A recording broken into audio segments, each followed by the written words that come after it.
every weekend on Sundays from 2 to 4 p.m.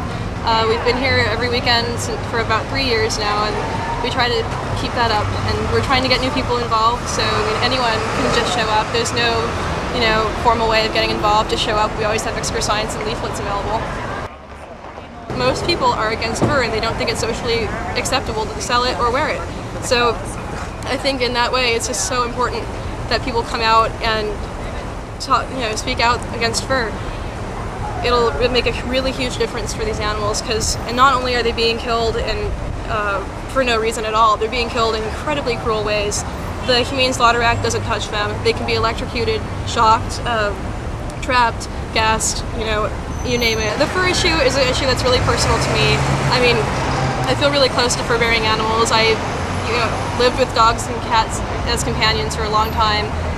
And I feel that a lot of people can relate to this issue, through their interactions with their companion animals. And I mean, in other countries, dogs and cats are still being killed and used for fur. And if you wouldn't do anything that if you wouldn't electrocute your dog for fur, why would you do it to a fox? It's just his wild ancestor. Every year, over 40 million animals are killed for the fur trade, and they're killed in an incredibly cruel environment and violent methods.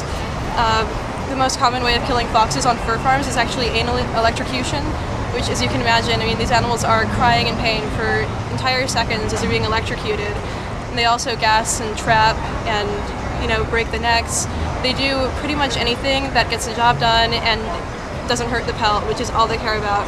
I mean, basically all it comes down to is money. So to actually get a national store like Neiman Marcus to stop selling fur would make a huge impact on the fur trade. I mean, other stores would feel pressured to stop selling it. And considering how much of the fur trade Neiman Marcus actually has a part of and keeps buying their fur and selling it, it would just be a huge blow to the fur industry to see Neiman Marcus stop selling it. We're asking people to stop spending their money there altogether. And plus, I think what's going to take Neiman's to actually stop selling fur is for them to actually lose money because they're selling fur. And until they lose money, they're just not going to bother, because I feel that that's what it's about for them pretty much. They really have no respect or care for the animals, or they wouldn't have sold it in the first place. Fortunately, we live in a day and age where we have synthetics that look and feel exactly like real fur. I mean, it's just hard to tell the difference even sometimes.